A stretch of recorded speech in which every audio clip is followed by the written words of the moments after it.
You are listening to the Slow Living Podcast, and I'm your host, Stephanie O'Day. What if I told you that you could truly have the life of your dreams, the life you've always wanted, one filled with abundance, joy, and a sense of purpose? It's absolutely possible, and I see it each and every day with my coaching clients. It all starts with learning how to slow down.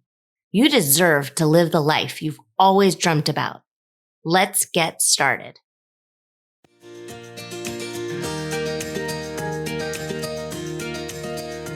Hello. Welcome back, Slow Down Society. Steph here, and I am so happy that you are here with me. We are going to record episode number 22 today, and this is part 2 of the success series. And I think it's going to be a 3-part series.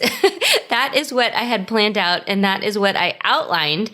And because there are 21 of these sort of steps to success, which is actually really hard to say in a row. Steps to success.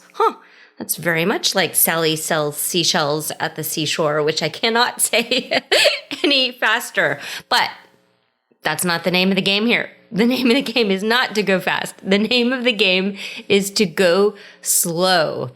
And so in episode 21, the last episode, I gave you the first 5 of the success secrets. And in a perfect world, there would have been 7. There would have been 7 in each of these 3 episodes because that's how math works. And that is not what happened because I was a little long-winded. And my goal is to try and keep these roughly-ish 25 to 30 minutes because that's pretty much the length of time that I usually am able to listen to a podcast on a walk around with Sheldon in the morning or while I'm in the shower or getting dressed. And so that's sort of how I came up with the time frame of these. So to catch up, I think today will be more than 5 and more than 7. I think we'll try and get through 10 or so today. So then we're back on track. If you have not had the opportunity to listen to the last episode number 21, which happens to be the first of the 3-part series of the 21 secrets of success, according to Steph, you can, but you do not need to listen to these in order. It's not a big deal. They don't build upon each other in any way. So don't feel as if you missed out in any way. But I do want to just kind of take a second here and do a little bit of housekeeping and thank you. Thank you from the bottom of my heart for listening and for sharing this podcast with your friends and your family and your neighbors and anybody you think might benefit from it. When I got started, I was really sort of hesitant and skeptical to sort of put myself out there. I sort of feel like sometimes I'm walking around naked because it's much easier to sort of make up pot roast recipes and post them on the internet. But I really didn't want to only just be the crockpot lady forever. This is something that I've always wanted to write about and talk about. Self-help, especially self-help and personal development as it relates to moms, is near and dear to my heart. It's something that I really care about. And a piece of me just wants to go out there and hug all of you and hug everybody who feels somehow that you might be alone, because I promise you are not. I promise you are not alone. And any thought and every feeling and every emotion that you've had, there is someone out there feeling the same way. And I want you to just please envelop yourself in the warmth that I'm trying to radiate out through this microphone in the corner of my home office, and just know that I am on your side and you're most definitely not alone. And the reason that I've always wanted to write and talk and share about these things is I did feel alone. I was very interested in personal development and always trying to be the best parent I could be, and the best mom, and the best wife, and the best successful human.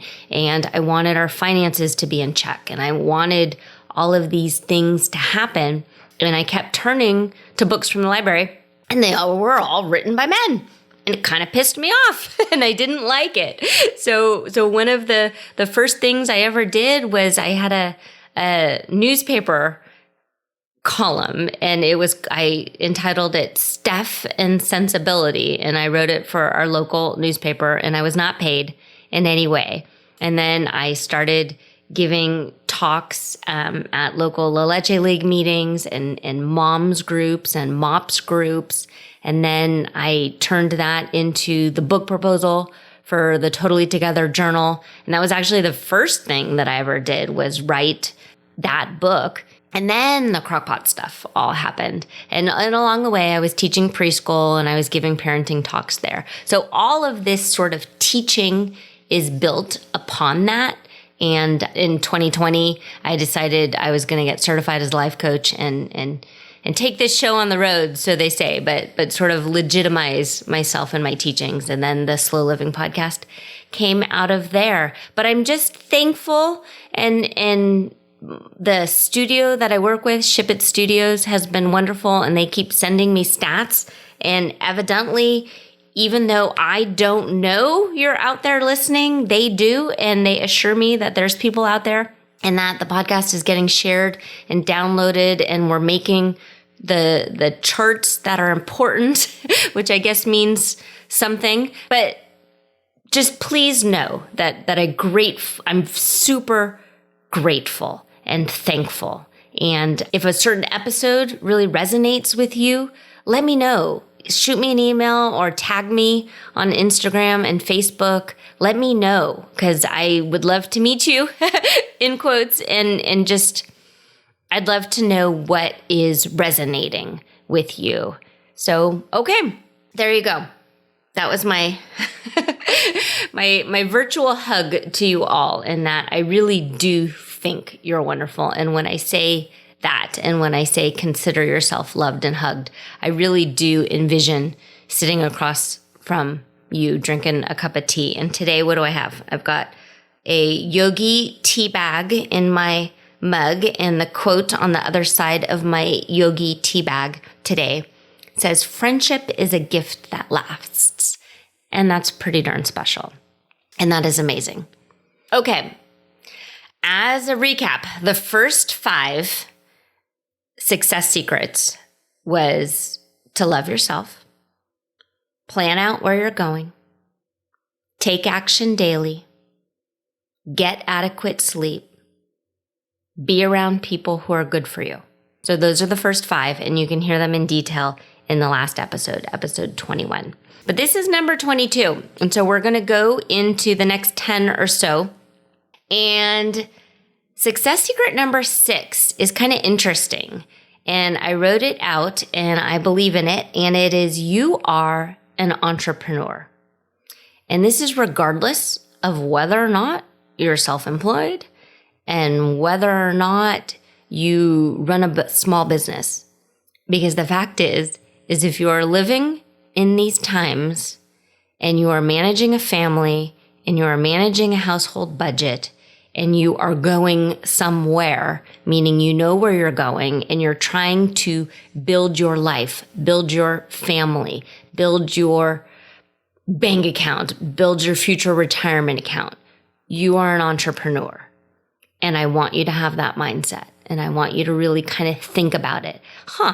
My own little family here is a teeny tiny business, and we've got an economy, and we've got members of this business, and I need to know what they're doing all the time. I need to pay attention to what is happening in my business, in my day-to-day life, in this family, and really look at it that way. There's all of these different kind of like puns when it comes to moms and women, like CEO and that kind of stuff. So if that fits well with you and you want to wear that hat, do it. But in general, I want you to think about all of the things you're doing as if you are running a little business, and make decisions that way. So maybe not in a super emotional, kind of sporadic, frenzied state. If you happen to be in that sort of state, maybe it's not a really good idea to decide to go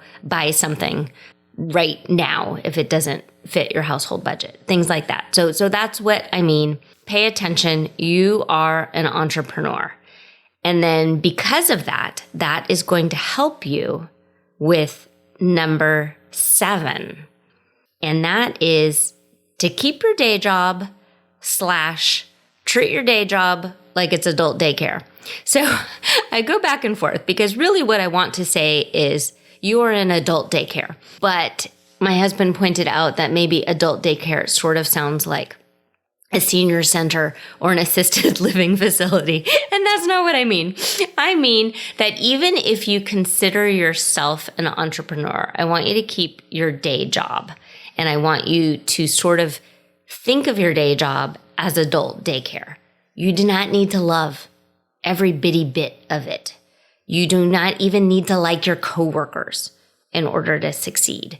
But if you think of it with the mindset of, I go here every day and they pay me, and this is what I need to do, and this is what adults do, and this is my job, this is adult daycare, and have that mindset. And I personally needed to kind of self-coach myself on this an awful lot, because when my oldest went into college and the Crockpot site, the income had dissipated, this was a real thing. Like, I needed to make income again. And so I took a day job, and I love aspects of my day job. I work in the front office of an elementary school, so I'm their school site secretary. I really do love like all of the things that are literally written on my job description, but the other stuff, not so much fun. Like dealing with cranky parents, dealing with all of this other stuff. I've got some coworkers that aren't my fave. That said, I'm going to continue to go because I'm in adult daycare. And the nice thing about being in this adult daycare is they pay me. And they pay me, which then I shovel into different accounts, which then is helping to feed the entrepreneurial part, which is paying attention to our family and our family economics. So a lot of times people hear the advice, do what you love and the money will follow, or your job should be your passion. You should be passionate about all of the things you do and just trust that the money will follow. And I want you to be really careful there, because there used to be sort of this kind of Shark Tanky bro marketer kind of internet hustler mindset of you're not a real entrepreneur and you're not a real business owner if you have the safety net of keeping your day job. And I don't want you to fall victim to that. I don't want you to believe that that's the truth. If you want to monetize something that you're passionate about, go for it.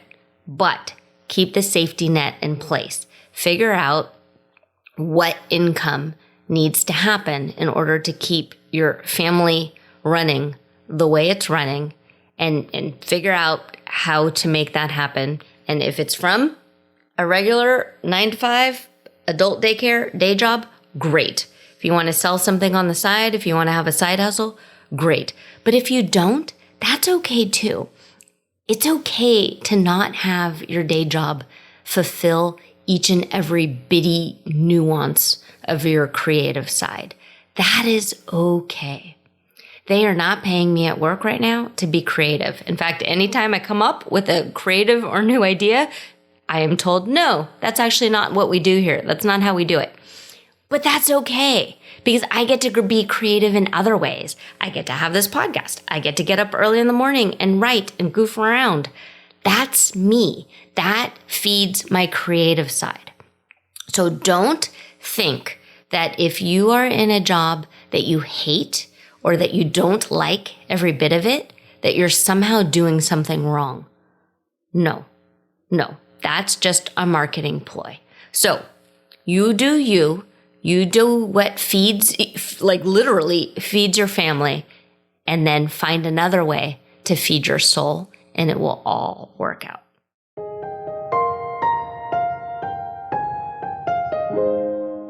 Are you wondering if you're on the right path?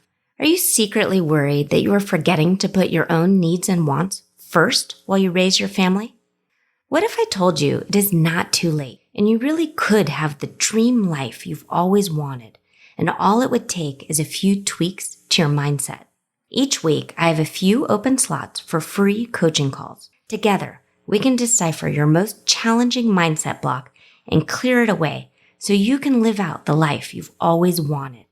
You can sign up at stephaniodey.com/mindset. You should hurry because I'm not sure how long I'm going to have this available for free, and I'd hate for you to miss out. The URL again is stephaniodey.com/mindset.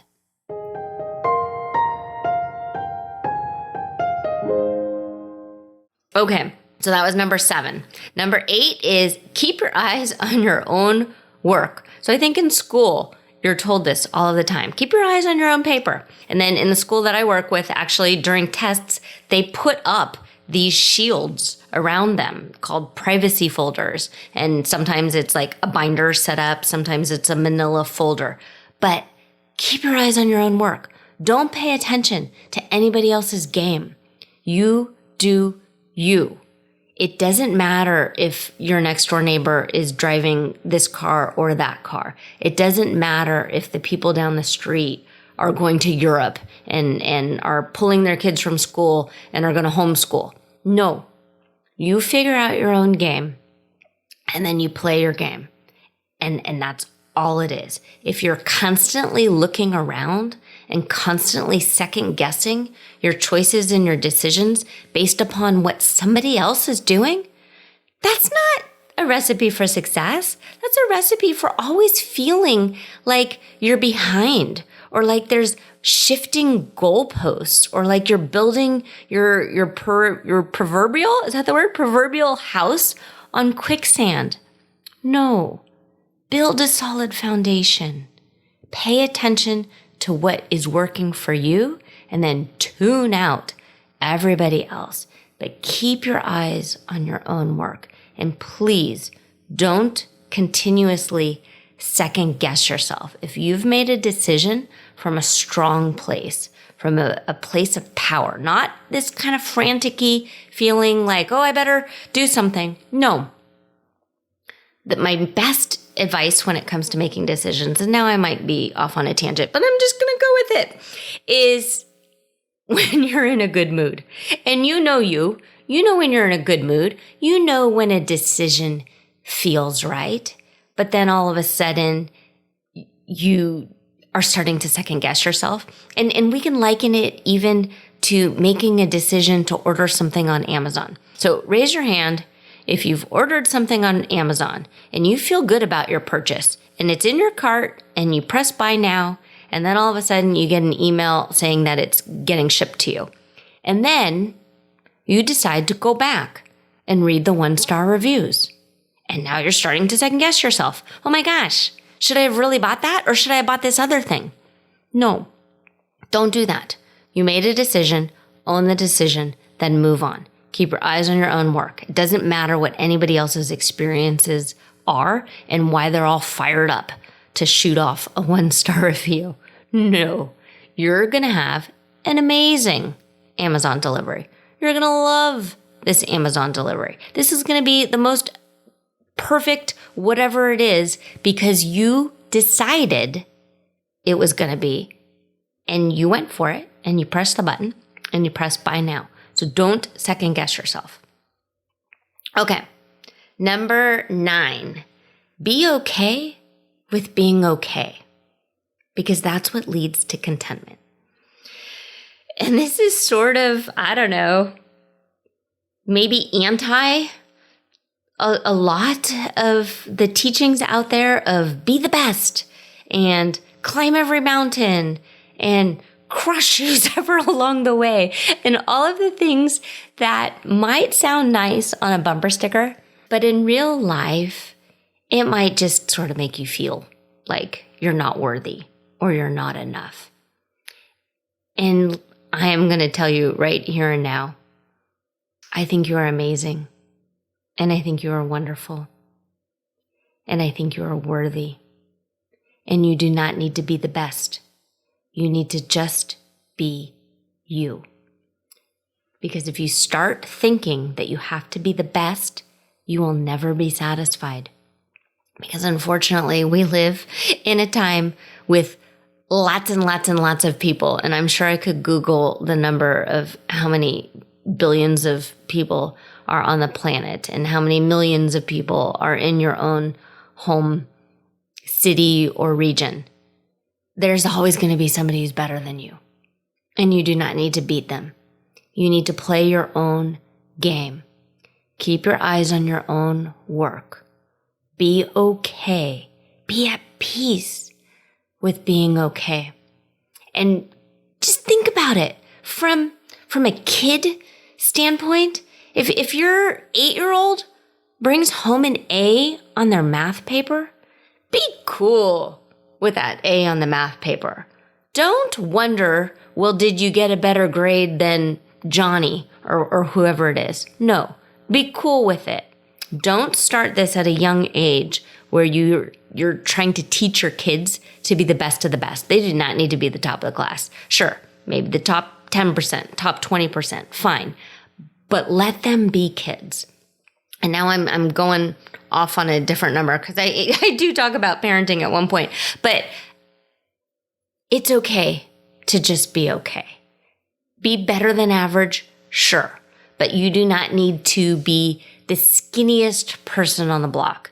You do not need to have the very best Hawaiian vacation ever and then tout about it and then find out later that somebody had an even better resort location. No, just don't do it. Just be calm.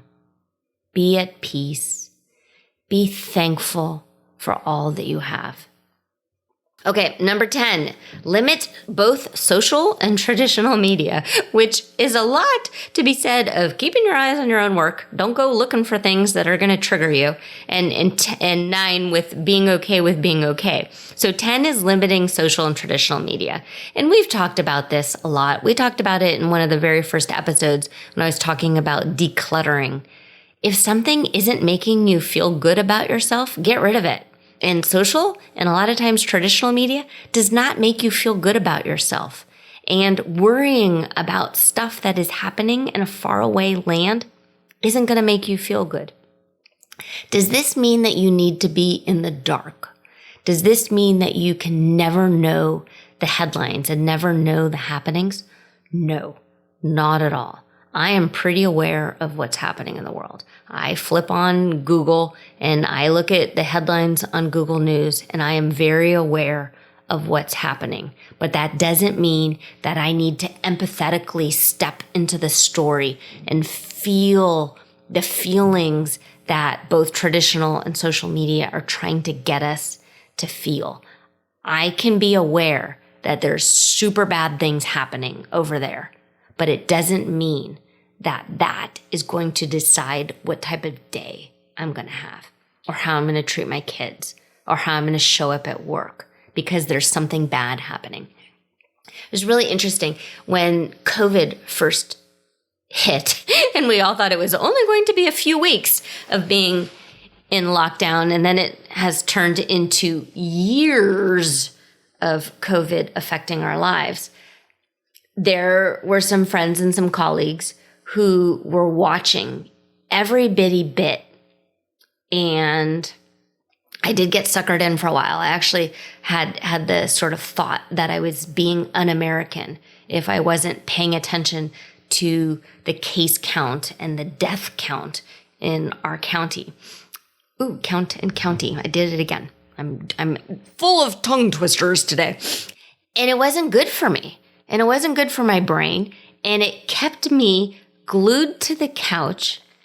And I wasn't doing anything for myself. And I most certainly wasn't being creative. And I was not being productive. And I had this thought, and other people had this thought too. Like, why should I go do this, that, or the other thing when there are so many people who are suffering right now? I feel guilty. I feel uneasy doing things for myself because it didn't seem fair or worth it because there were so many others suffering. So, in a great big huge news cycle day, give yourself a few hours to catch up. If some huge breaking news story is happening, pay attention to it, watch for a little bit, but then set some limits for yourself. And you know what your limits are. For some people, it might be 30 minutes. For some, it might be an hour or two. You get to decide, but don't dwell and don't have either social media news, or traditional news define how you're going to plan out your day. Okay, number 11, honesty and integrity above all else. I did an entire episode on honesty and integrity. Let's see. What number was that? That was number 16, which I entitled Matching Your Identity with Your Integrity. But the thing is, it's not okay to lie. It's not okay to cut in line. It's not okay to cut corners or do little stories that you tell yourself or others in order to get ahead in life. I teach the peace pyramid, and my whole idea is that you climb into bed at the end of the night feeling good about yourself. And if you're lying and you're cheating and you're manipulating and you're backstabbing in order to get ahead in some way, that's not cool. That's not cool. And that's not the behavior that we want to model for our children. So follow the golden rule, do unto others as we would want done to us, and be honest and have integrity. Okay, number 12, be yourself because everybody else is taken. So this is really interesting, and this is kind of backwards advice from a lot of the fake it until you make it sort of success lists and stories that are floating around out there. There is nothing wrong with you. You do not need to fix yourself or change yourself in any way unless you want to. Don't ever feel like you need to change yourself because someone else has asked you to. And don't ever feel like you are not good enough because you're judging yourself negatively and harshly compared to someone else. So unplug, go within, journal, figure out who you are and who you really want to be, and then be that person. But don't try and copy somebody else, assuming or hoping or praying that you will somehow become that person just by mimicking what they're doing. You'll always feel a little uncertain inside because you'll know that you're kind of lying to yourself. And it's sort of, am I allowed to say the word poser? Like, you'll feel like a poser. So what is that word? That word's from the 80s or the 90s, but I'm going to go with it. And that doesn't feel good. So you get to decide who you are and who you can want to be and who you're going to step into. If you need help with that, reach out to me. I'm happy to help. We can line up a free coaching call. You can line those up at stephanieodea.com/mindset. If you Google around on stephanieodea.com in the blog section, there's different posts on figuring out your identity, and definitely we can work together on a vision board, or you make that up. There's also going on a vision quest, but my hope is that you know already who you are and who you want to be, and just be yourself. Okay, number 13, treat parenting as your number one job. If you aren't a parent and this number doesn't apply to you, I am okay with you fast forwarding. I am not going to force you to listen to my thoughts on parenting if you have no interest whatsoever in ever becoming a parent. That is not an issue in the slightest to me. I'm still insanely happy that you are here. Okay, parenting is your number one job. The fact is, you aren't raising kids. You are raising future adults. You are raising future adults who hopefully are kind, good-hearted people who are ready to be productive members of society. And that is exhausting, literally exhausting.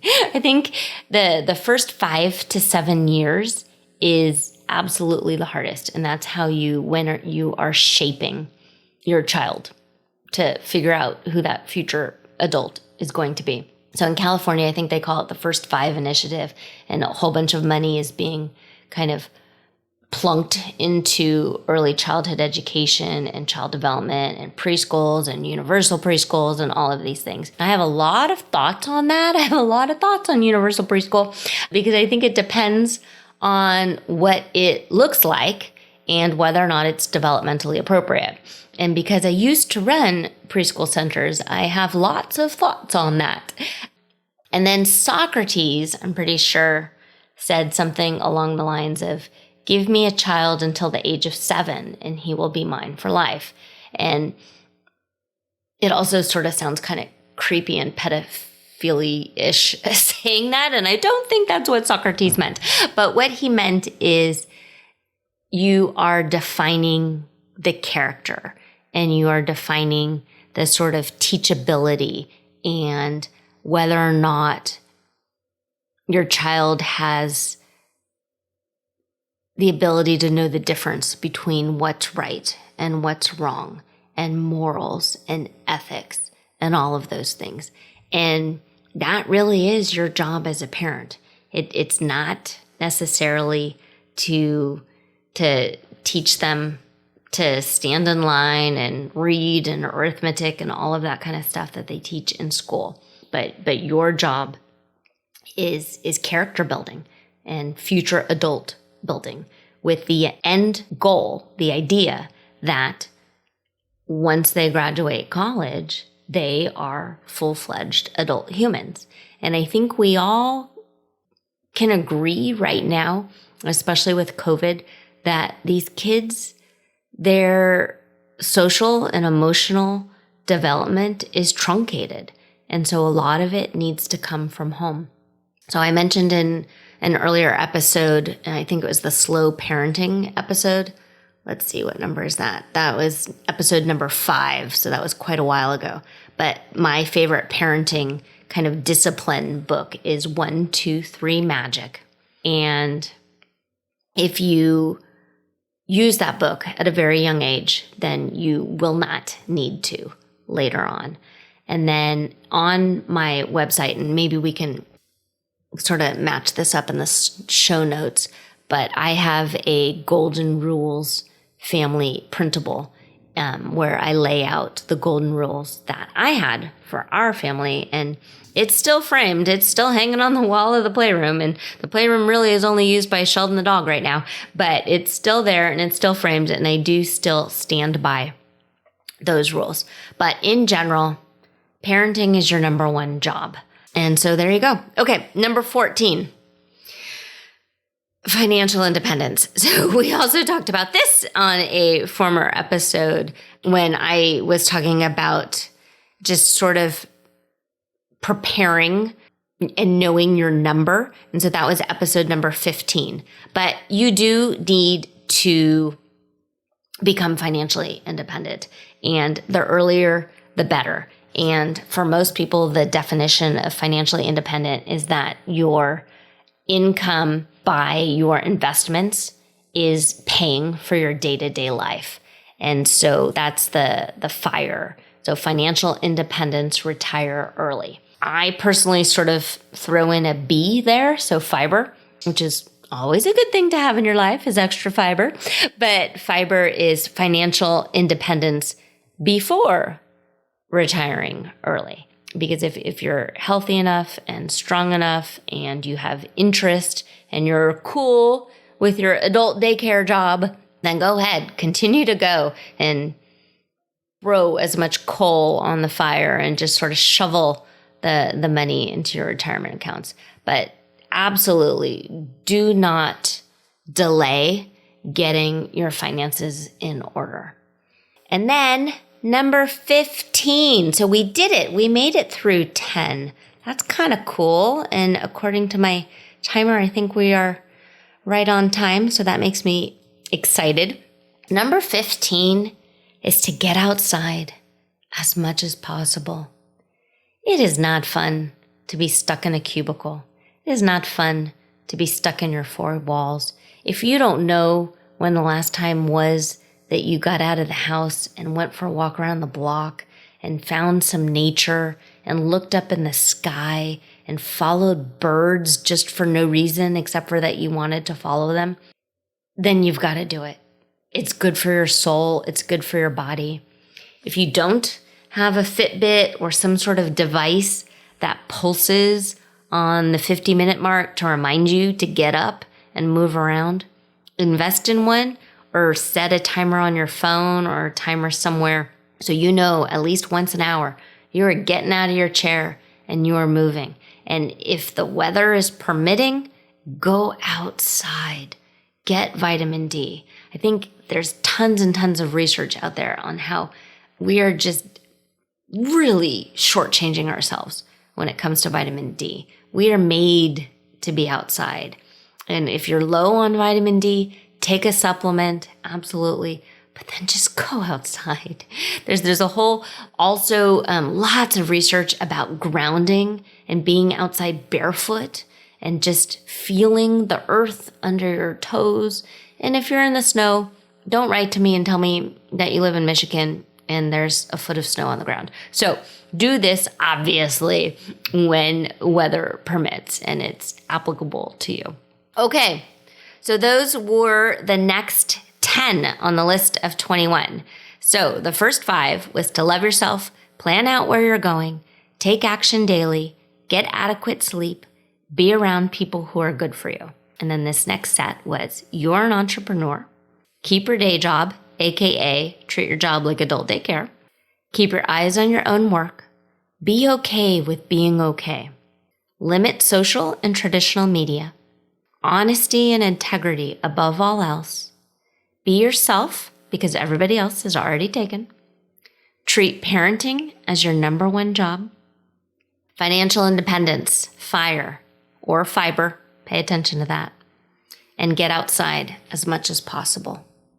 Okay, that's it for me today. I hope this was helpful and useful. Please write to me, tag me on social media if any of this resonates with you. If you have questions, even if you disagree with me and you think I'm way off base, that is fine. I can take it. And 2, I would love the feedback and a healthy debate. Consider yourself loved and hugged. And please know that I mean it. Have a great day.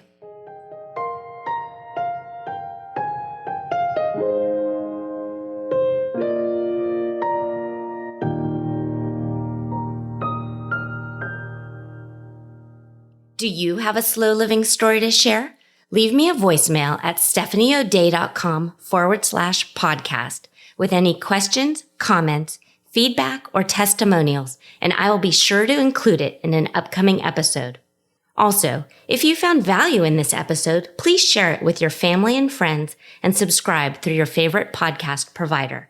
The more you share, comment, and leave positive reviews, the more people we can reach and share the slow living lifestyle and messaging. Thank you, Slow Down Society, and have an absolutely wonderful day.